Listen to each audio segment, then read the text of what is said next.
बात करते हैं मालदीव की। देखिए, चीन की हवा खा करके राष्ट्रपति मोइजू वापस आए और वापस आते ही उन्होंने हिंदुस्तान को आंखें दिखानी शुरू कर दी हैं। एक ऐसा फैसला, एक ऐसा बयान जिसके बाद ये सोचना मुमकिन है इस बात पर भारत राजी होगा या नहीं। वो बात यह है कि 15 मार्च तक मोइजू ने कहा है कि जो भारतीय सैनिक मालदीव में तैनात थे उन्हें 15 मार्च तक वापस ले लिया जाए।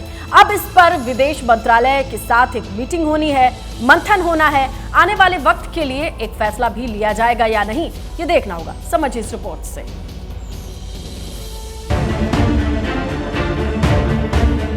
चीन से लौटते ही मुइजू ने फिर दिखाए रंग।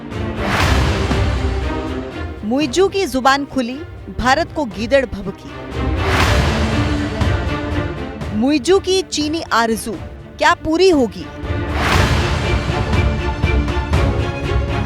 लगता है मालदीव के राष्ट्रपति मोइजू चीन से माल पानी की डील करने के बाद चीन के राष्ट्रपति शी जिनपिंग से ट्यूशन भी लेकर लौटे हैं। चीन की करीब हफ्ते भर की यात्रा के बाद मालदीव लौटे मोइजू ने फिर से जहर उगलना शुरू कर दिया है।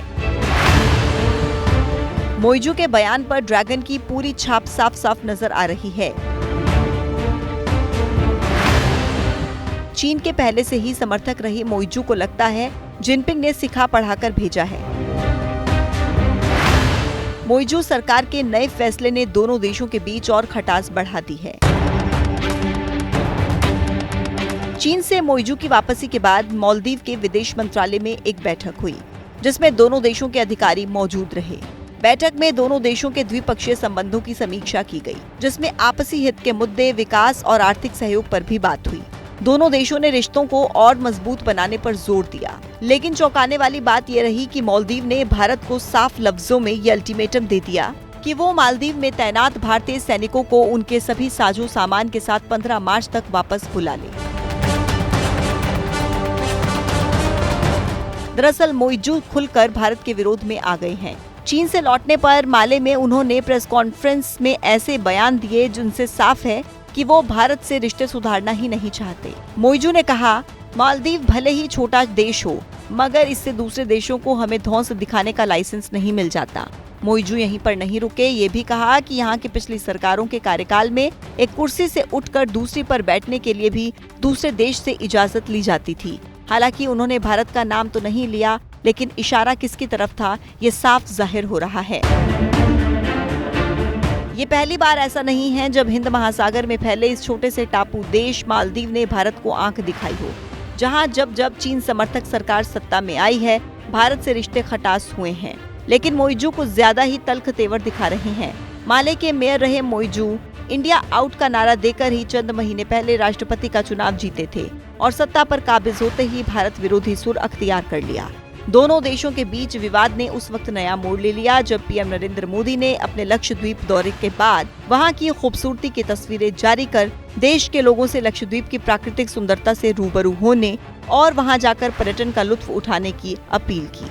इसके बाद मालदीव के 3 मंत्रियों ने पीएम मोदी के खिलाफ सोशल मीडिया पर विवादित पोस्ट शेयर कर दिया।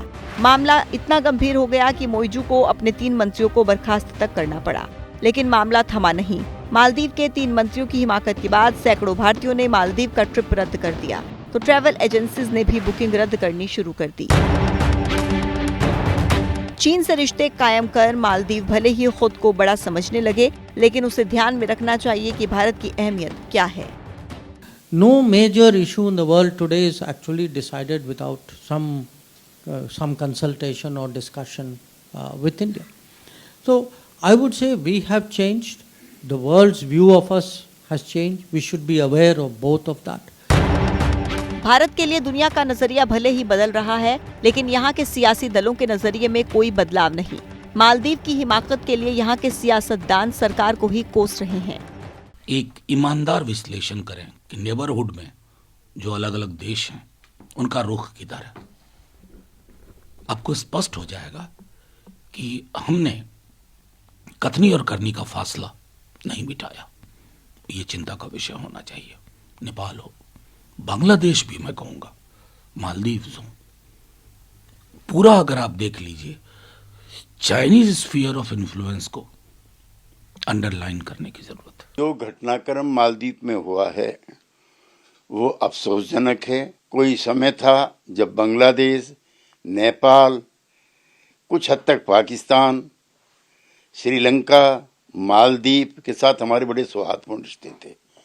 दुर्भाग्य है कि इस दौर में लगभग सभी पड़ोसी मुल्कों से हमारी दूरी बनी हुई है। ये सच है कि मालदीव भले ही दुनिया भर से अपने रिश्ते बना ले, लेकिन उसकी भौगोलिक स्थिति ऐसी है कि वो भारत से दूरी बनाकर चैन से नहीं रह सकता।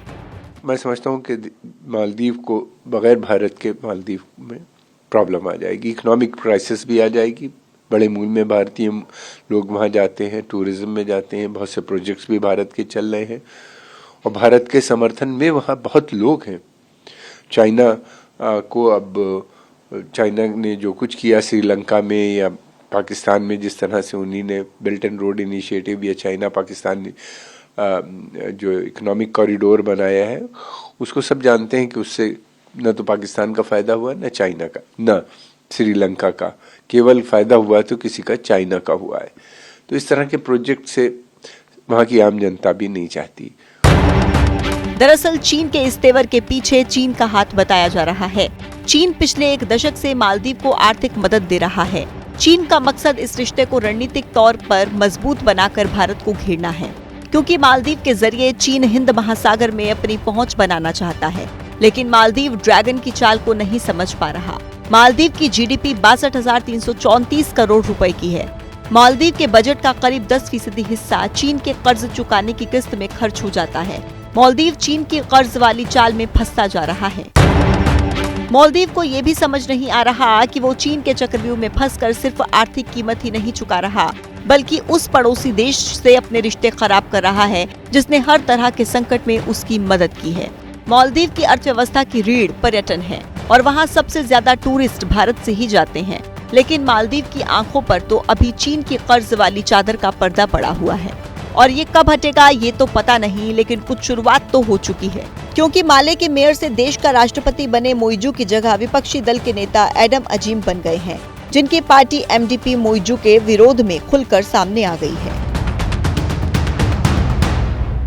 जैसे ही घड़ी का काटा दोपहर 2:30 पे आए, बबीता जी का दिल सास बहू साजिश के लिए मचल जाए।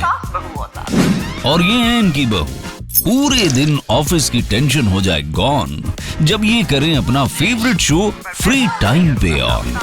इनकी तरह आप भी देखिए अपना फेवरेट शो अपने टाइम पर और डाउनलोड कीजिए एबीपी लाइव ऐप अपने स्मार्ट टीवी पर।